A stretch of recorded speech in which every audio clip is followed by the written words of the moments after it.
Hello everyone and welcome back to Study for Life. We are discussing class 10th NCERT chapter How do organisms reproduce. हम अभी तक asexual reproduction के बारे में previous videos में discuss कर चुके हैं. Different modes of asexual reproductions are already done. Links are in the description और in the end of the video also you will get the links. आज हम शुरू करने वाले हैं another mode of reproduction that is sexual reproduction और उसमें भी हम सबसे पहले डिस्कस करेंगे ह्यूमन रिप्रोडक्शन के बारे में, जिसमें कि हम डिटेल से human reproductive system, what are the different parts of human reproductive system and different other processes related to it going to discuss. Okay, तो चलिए आज का वीडियो शुरू करते हैं आज के अमेजिंग फैक्ट के साथ, और जो कि है related to human reproduction only. A human female can give birth to about 35 babies in a lifetime. Yes, this is true. In a lifetime, एक healthy female जो कि राइट टाइम पे मेच्योर हो जाती है और जिनमें राइट टाइम पे मीनोपॉज हो, कहते हैं एक हेल्दी फीमेल है, तो वो मैक्सिमम 35 बेबीज को अपने लाइफ टाइम में प्रोड्यूस कर सकती है. This is definitely a research and this is actually possible. तो चलिए आज का वीडियो शुरू करते हैं और सबसे पहले ये समझते हैं कि सेक्सुअल रिप्रोडक्शन आखिर होता क्या है. हमने जितने भी वीडियोस पे पहले डिस्कशन किया हुआ है एसेक्सुअल रिप्रोडक्शन के बारे में, वहां पर हम ऑलरेडी इन टॉपिक्स के बारे में थोड़ा थोड़ा हम डिस्कशन कर चुके हैं. तो डेफिनेशन के बारे में आपको थोड़ा बहुत आइडिया पहले से है. इसकी डेफिनेशन बहुत ही सिंपल है कि जब जहां पे भी दो सेक्सेस इन्वॉल्व हो, मेल या फीमेल इन्वॉल्व होते हैं, वो होता है सेक्सुअल रिप्रोडक्शन. और मेल और फीमेल बॉडी से मेल और फीमेल गैमेट्स बनेंगे, जिनके फ्यूजन से फिर बेबीज बनते हैं. Like in case of human beings, male gamete is the sperm and the female gamete is the egg cell. Right, ये दोनों के फ्यूजन से एक सेल बनता है जिसको हम बोलते हैं जाइगोट, और फिर ये जाइगोट डिवाइड होकर के एक ह्यूमन बेबी में कन्वर्ट हो जाते हैं. राइट, तो देखो उसका डेफिनेशन क्या है. Production of offspring. ऑफस्प्रिंग एक साइंटिफिक वर्ड है, बायोलॉजिकल वर्ड है for babies, by the fusion of to gametes, one from male and one from female, to form the zygote which develop into an organism. Right, very simple. जो हो रहा है process में वही उसका definition है. जहां पे दो पेरेंट्स इन्वॉल्व हो, मेल एंड फीमेल, वो मेल और फीमेल गैमीट्स प्रोड्यूस करते हैं और उन गैमीट्स के फ्यूजन से एक सेल बनता है जाइगोट, जो कि उस नए इंडिविजुअल को प्रोड्यूस करता है या उस नए इंडिविजुअल में डेवलप हो जाता है. Simple. In case of human beings also, और ऐसे बहुत सारे एनिमल्स हैं जो कि हायर कैटेगरी के एनिमल्स हैं, उनमें हमें सेक्सुअल रिप्रोडक्शन देखने को मिलता है.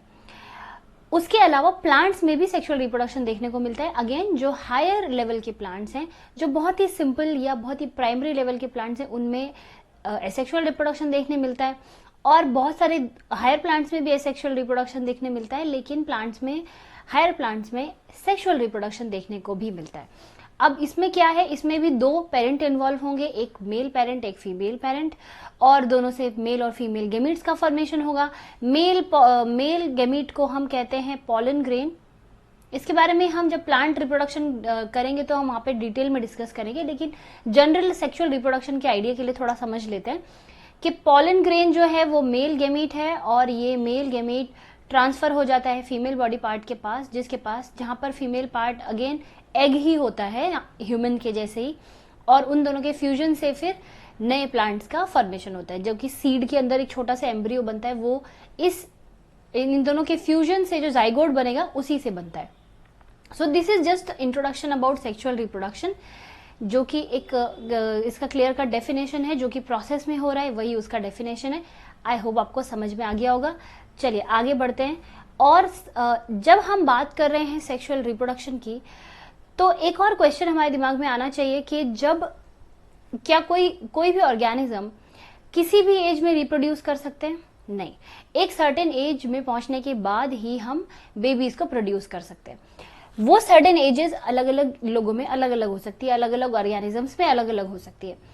इस स्टेज को जब आप सेक्सुअल मैच्योरिटी को अटेन कर लेते हैं, जब आप एक ऐसी एज में पहुंच जाते हैं जहां पे रिप्रोडक्टिव ऑर्गन्स मैच्योर हो जाते हैं रिप्रोडक्शन के लिए, उसको हम कहते हैं प्यूबर्टी. तो सबसे पहले हम यहीं से स्टार्ट करेंगे कि प्यूबर्टी क्या है, उसमें बॉडी में क्या क्या चेंजेस आते हैं, हमें किन चीज़ों का ध्यान रखना चाहिए। तो सबसे पहले तो समझते हैं प्यूबर्टी आखिर होती क्या है, उसकी डेफिनेशन क्या है।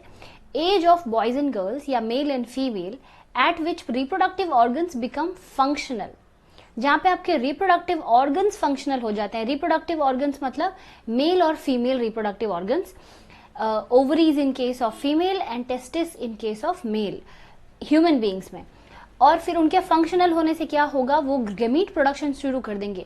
जो मेल रिप्रोडक्टिव सिस्टम है वो स्पर्म फॉर्मेशन शुरू कर देगा, और जो फीमेल रिप्रोडक्टिव सिस्टम है वो एग की प्रोडक्शन को शुरू कर देता है। तो पहली चीज तो ये कि जब आपकी बॉडी ऐसी मेच्योरिटी में आ जाती है जहां रिप्रोडक्टिव सिस्टम गैमीट्स प्रोड्यूस करना शुरू कर दे, मतलब male gamete sperm and female gamete egg की प्रोडक्शन शुरू हो जाए, वो आपकी प्यूबर्टी की एज है। उसके साथ साथ हमें कुछ और चीजों की भी जरूरत होती है, जैसे कि हार्मोन्स। इन स्पर्म सेल्स के फॉर्मेशन या एग के फॉर्मेशन के लिए बॉडी में कुछ स्पेशल टाइप के हार्मोन का सिक्रीशन भी होता है, जो कि प्यूबर्टी आने के बाद ही शुरू होता है, उसके पहले नहीं होता। उसके साथ साथ दूसरे कुछ कैरेक्टरिस्टिक्स का भी डेवलप होना जरूरी है रिप्रोडक्शन के लिए, उसके लिए भी इन हार्मोन्स की बहुत जरूरत होती है, तो वो भी प्यूबर्टी के साथ ही स्टार्ट होते हैं। ओके, तो सिंपल डेफिनेशन है कि बॉयज और गर्ल्स में जब रिप्रोडक्टिव ऑर्गन्स जो हैं वो फंक्शनल हो जाएं, मतलब गैमीट्स प्रोड्यूस करना शुरू कर दें और हार्मोन्स प्रोड्यूस करना शुरू कर दें, उसको हम बोलेंगे प्यूबर्टी, राइट। या इसका दूसरा डेफिनेशन ये भी है कि as the rate of general body growth begins to slow down and reproductive tissues begin to mature, this period during adolescence is called puberty. Okay, मतलब आपके बचपन से लेके और आपके मेच्योर होने के बीच का जो टाइम पीरियड है, जिसमें कि जो नॉर्मल ग्रोथ है, जैसे कि जैसी बच्चा जब पैदा होता है तो आपकी धीरे धीरे हाइट बढ़ रही होती है, आपके बॉडी ऑर्गन्स बढ़ रहे होते हैं, ब्रेन की डेवलपमेंट हो रही होती है, हम बहुत सारी नई चीजें सीखते हैं और धीरे धीरे हम बड़े होते रहते हैं, जिसको हम बोलते हैं ना कि हम बड़े हो रहे हैं, है ना, सिंपल लैंग्वेज में बोलते हैं हम लोग बड़े हो रहे हैं। तो वो जो आपकी एज है उसमें एक स्टेज ऐसी आती है जहां पे आपकी जो नॉर्मल ग्रोथ है वो स्लो डाउन हो जाती है, क्योंकि उसका काम अभी हो गया, उसने एक मैक्सिमम ग्रोथ ले लिया, बंद नहीं होती है। रिमेंबर दिस, स्लो डाउन मतलब आपकी हाइट बढ़ना बंद नहीं हो जाएगी, हाइट अभी भी बढ़ रही है, आपके बॉडी और में जो डेवलपमेंट हो रहे थे वो भी हो रहे हैं, लेकिन थोड़ा स्लो डाउन हो गए। और उसके साथ में जो रिप्रोडक्टिव सिस्टम है, रिप्रोडक्टिव ऑर्गन्स हैं, वो मेच्योर होना शुरू कर दे, तो उस स्टेज को हम कहते हैं प्यूबर्टी। ओके, ये बॉयज और गर्ल्स दोनों में होती है, लेकिन दोनों में एज डिफरेंट हो सकती है। जनरली ऐसा देखा गया है कि बॉयज में जो मेच्योरिटी की एज है, मतलब प्यूबर्टी की एज है, वो 11 से 12 साल में शुरू होती है। अगेन देखो, जनरल, ये एक जनरल एज ग्रुप है, कुछ बॉयज में ये जल्दी भी हो सकता है, कुछ में लेट भी हो सकता है, बट ऑन एन एवरेज 11 से 12 साल के जो बॉयज हैं उनमें प्यूबर्टी स्टार्ट हो जाती है, और गर्ल्स में ये थोड़ा जल्दी शुरू हो जाती है, 9 से 10 साल की एज में ही प्यूबर्टी स्टार्ट हो जाती है। ओके, इसीलिए कहते हैं गर्ल्स थोड़ा जल्दी मेच्योर हो जाते हैं। उसका मतलब क्या कि प्यूबर्टी जल्दी आ रही है, मतलब जो मेच्योरिटी है वो जल्दी आ रही है, बॉडी की फिजिकल जो चेंजेस हैं वो भी थोड़ा जल्दी होना शुरू हो जाते हैं। ओके, अब हम प्यूबर्टी के बारे में जब बात कर रहे हैं तो मैंने बोला कि गैमीट का प्रोडक्शन शुरू हो गया, साथ साथ हार्मोन्स सिक्रेट हो रहे हैं जो कि बाकी दूसरे कैरेक्टरिस्टिक्स को भी अफेक्ट करेंगे। वो क्या कैरेक्टरिस्टिक्स हैं, और जब हम बात करते हैं रिप्रोडक्टिव ऑर्गन्स के मेच्योर होने की, तो वो कौन से पॉइंट्स हैं या वो कौन सी चीजें हैं जो मेच्योर हो रही हैं, वो भी हम डिस्कस कर लेते हैं। तो सबसे पहले जो हमारे ऑर्गन्स हैं उनको हम दो कैटेगरी में डिवाइड कर सकते हैं, primary and secondary sex organs. मतलब जो मेल और फीमेल सेक्स ऑर्गन्स हैं वो दो तरह के होंगे, प्राइमरी एंड सेकेंडरी। बहुत ही सिंपल तरीका है, प्राइमरी ऑर्गन वो ऑर्गन्स होते हैं जो कि गैमीट फॉर्मेशन करेंगे। ओके, सो प्राइमरी ऑर्गन्स हमेशा क्या करते हैं, गैमीट फॉर्मेशन। दोनों के केस में, ये मेल में भी होगा और फीमेल में भी होगा। जो भी रिप्रोडक्टिव सिस्टम का जो पार्ट गैमीट फॉर्मेशन करता है वो है प्राइमरी रिप्रोडक्टिव ऑर्गन। जैसे कि in case of females that part is the ovary part. Okay, यहां पर फीमेल्स में वो है ovaries, we have one pair of ovary, दो साइड में एक एक ओवरी होती हैं, तो दोनों एग प्रोड्यूस करती हैं, तो ये दोनों की दोनों हमारे प्राइमरी सेक्सुअल ऑर्गन हो गए, रिप्रोडक्टिव ऑर्गन हो गए। या फिर मेल्स में जो है वो होता है टेस्टिस। ओके, यहां पर भी एक पेयर होता है, 2 टेस्टिस होता है, दोनों से स्पर्म रिलीज होती हैं, वो दोनों के दोनों हैं हमारे प्राइमरी सेक्स ऑर्गन्स। ओके, अब सेकेंडरी सेक्स ऑर्गन्स कौन से होंगे? जो कि रिप्रोडक्शन की प्रोसेस में हेल्प कर रहे हैं, जो कि गैमीट फॉर्मेशन को छोड़ के बाकी जितने भी काम है उसमें हेल्प करते हैं। जैसे कि जब हम डिटेल में डिस्कस करेंगे इन दोनों के पार्ट्स के बारे में तो आपको थोड़ा अच्छा समझ में आएगा, लेकिन अभी क्योंकि हमें ऑर्गन्स पता होने चाहिए तो इसके लिए यहाँ पर डिस्कस कर लेते हैं थोड़ा सा। ओवरी जो है वो एग रिलीज करती है, लेकिन वो एग यहाँ इस ट्यूब से होके फिर यहाँ यूट्रस में पहुंचता है, और ये यूट्रस वो जगह है जहाँ पर बेबी की ग्रोथ होती है। और फिर ये जो इसका मतलब जो भी अटैच्ड ऑर्गन्स हैं वो रिप्रोडक्शन में हेल्प कर रहे हैं। तो ये सारे organs other than this ovary are secondary sex organs. Fine, मतलब फेलोपियन ट्यूब, यूटरस और ये जितने भी अदर बॉडी पार्ट्स हैं वो सब के सब हैं सेकेंडरी सेक्स ऑर्गन्स। तो ओवरी हो गया प्राइमरी सेक्स ऑर्गन और बाकी जितने भी पार्ट सेकेंडरी सेक्स ऑर्गन। ऐसे ही मेल्स में टेस्टिस जो है वो है प्राइमरी सेक्स ऑर्गन, और उसके अलावा जितने भी दूसरे पार्ट्स हैं जो इसमें हेल्प करते हैं, जैसे कि ये एक ट्यूब जैसे आप देख रहे हो, ये स्पर्म को लेकर जा रही है कहाँ, यूरेथ्रा के या मतलब एग्जिट की तरफ लेकर जा रही है, जहाँ से स्पर्म रिलीज होंगे, सीमेन रिलीज होगा। ये सारा जो सिस्टम है जो स्पर्म को बॉडी से बाहर निकलने में हेल्प कर रहा है, वो सारे के सारे ऑर्गन्स को हम बोलेंगे सेकेंडरी सेक्स ऑर्गन्स। इसमें हमारे ग्लैंड्स भी आएंगे जो कि हार्मोन सिक्रीट कर रहे हैं। ओके, अब ऑर्गन्स तो समझ में आ गए। नाउ सेकेंडरी और प्राइमरी सेक्सुअल कैरेक्टर्स क्या है? अब हम कैरेक्टर्स जब बोल रहे हैं तो वो क्या है? कैरेक्टर्स मतलब कोई भी फीचर जो आपकी बॉडी में है, दिख रहे हैं या इंटरनली जो भी हैं, वो सब है हमारे कैरेक्टरिस्टिक्स। ठीक है, तो प्राइमरी सेक्सुअल कैरेक्टर्स और प्राइमरी कैरेक्टर्स वो कैरेक्टर्स हैं जो बाय बर्थ किसी में होते हैं। जैसे कि आपका सेक्स क्या है, आप मेल हो कि फीमेल हो, वो आपका प्राइमरी कैरेक्टर है। ठीक है, तो जैसे कोई फीमेल है तो उनका प्राइमरी कैरेक्टर हो गया फीमेल, और मेल के केस में मेल हो गया। ये बाय बर्थ आपके पास होता है। ठीक, लेकिन इसके बाद जब प्यूबर्टी के टाइम आता है, जब एक एज में मेच्योरिटी स्टार्ट हो जाती है, तो सेकेंडरी सेक्सुअल कैरेक्टर्स भी डेवलप होने लगता है, क्योंकि सेक्स ऑर्गन्स डेवलप हो रहे हैं, रिप्रोडक्टिव सिस्टम मेच्योर हो रहा है, तो बॉडी में कुछ दूसरे चेंजेस भी आते हैं जिनको हम बोलेंगे secondary characters. Okay, I hope it is clear. Primary sex organs are the organs which are helping in the formation of, which are forming the gamete, जो गैमीट फॉर्मेशन कर रहे हैं, चाहे वो एग हो या स्पर्म हो, जहां पे फॉर्मेशन होगी वो प्राइमरी सेक्स ऑर्गन, और बाकी जो भी पार्ट्स उनको रिप्रोडक्टिव सिस्टम को हेल्प करते हैं वो सब के सब होते हैं सेकेंडरी सेक्स ऑर्गन्स। ऐसे ही जो कैरेक्टर्स जो बचपन से बाय बर्थ किसी के अंदर होगा वो है प्राइमरी कैरेक्टर, और जो प्यूबर्टी में आते हैं, जो मेच्योरिटी के बाद आ रहे हैं, उसको हम बोलते हैं secondary sexual characters. Okay, primary character तो हम समझ गए कि मेल होना या फीमेल होना। अब हम समझते हैं कि सेकेंडरी कैरेक्टर्स कौन कौन से हैं, और ये बहुत ही इंपॉर्टेंट टॉपिक है कि प्यूबर्टी के टाइम पे कौन कौन से चेंजेस बॉडी में आते हैं। तो चलिए let's discuss secondary sexual characters now. Okay, अब जो सेकेंडरी सेक्सुअल कैरेक्टर्स हैं वो मेल और फीमेल्स में अलग अलग होते हैं। कुछ कैरेक्टरिस्टिक्स हैं जो कॉमन भी होंगे, कुछ चेंजेस हैं बॉडी में जो कॉमन होते हैं दोनों में, लेकिन कुछ कैरेक्टर्स हैं जो दोनों में एकदम ही अलग होते हैं, इसीलिए मेल और फीमेल्स एक दूसरे से डिफरेंट दिखते हैं। ओके, तो चलिए एक एक करके डिस्कस करते हैं। सबसे पहले डिस्कस करते हैं secondary sexual characters in male. Okay, तो सबसे पहली चीज जो है वो है hair grows under arms and pubic area, thinner hair appear on the legs and arms. अब ये क्या है कि जब जैसे हम प्यूबर्टी में एंटर करते हैं वैसी बॉडी में हार्मोनल चेंजेस होना शुरू हो जाते हैं, और जिसकी वजह से बॉडी में कुछ अलग तरह की ग्रोथ्स होना शुरू हो जाएंगी, जिसमें सबसे पहली चीज है हेयर ग्रोथ होना। जब तक आप बच्चे होते हो तब तक आपको अपनी बॉडी में इतने जगहों पे हेयर देखने को नहीं मिलते, लेकिन जैसे ही प्यूबर्टी स्टार्ट होती है वैसे ही अलग अलग जगहों पे हेयर ग्रोथ होना शुरू हो जाती है, जो कि रिप्रोडक्टिव सिस्टम के आसपास जो हेयर ग्रोथ है वो उनके प्रोटेक्शन के लिए है, और उसके और भी बहुत सारे हाइजीनिक रीजंस होते हैं। इसके लिए वहां पे ग्रोथ शुरू हो जाती है। तो जो अंडर आर्म्स हैं और जो जेनिटल एरियाज हैं, जो रिप्रोडक्टिव ऑर्गन्स हैं, उनके आसपास ये जो हेयर ग्रोथ है वो शुरू हो जाती है। और कुछ थिन हेयर जो है वो हमारी बॉडी में और हाथ पैरों में भी देखने को मिलते हैं। दूसरा, स्किन बिकम्स ऑयली। ये भी एक बहुत कॉमन कैरेक्टर है, जो कि ये मेल और फीमेल दोनों में कॉमन होते हैं, फर्स्ट टू कैरेक्टरिस्टिक्स।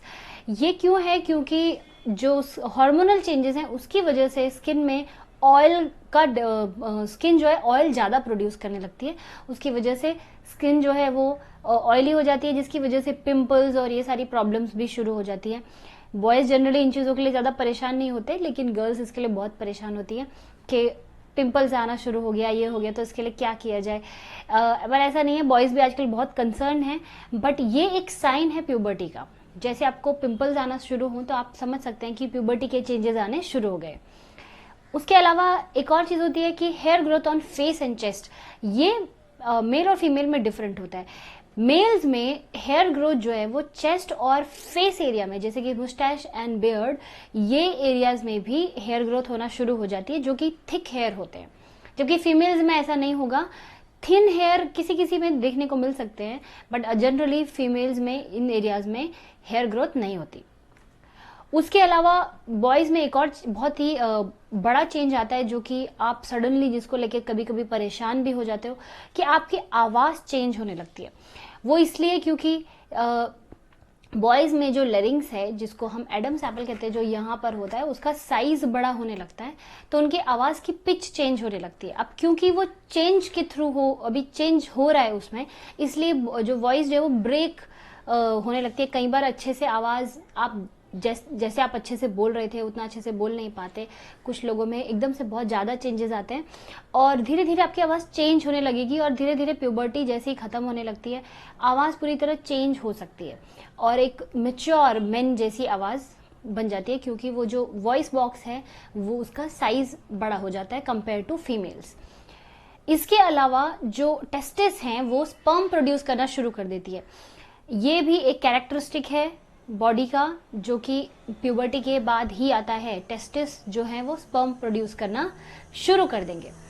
ओके, उसके अलावा जो मेल रिप्रोडक्टिव ऑर्गन है पीनस, उसका साइज ओकेजनली कभी कभी बड़ा हो जाता है। और उसके अलावा जो शोल्डर्स हैं वो ब्रॉड हो जाते हैं, और जो मसल डेवलपमेंट है वो मेन में ज़्यादा हो जाती है कि शोल्डर्स ब्रॉड हो गए और मसल जो है वो कंपेयर टू फीमेल जो मेन है वो मस्कुलर हो जाते हैं ज़्यादा। बट वही है कि देखो, एक्सरसाइज अगर फीमेल्स भी करें तो उनकी भी मसल डेवलपमेंट होती है, ऐसा नहीं है कि उनमें नहीं होंगी, बट कुछ ना करें दोनों तो भी मेल में जो मसल्स हैं वो ज़्यादा डेवलप होने लगती हैं at the time of puberty. तो ये थे कुछ secondary sexual characteristics of male. Now let's discuss female secondary sexual characters.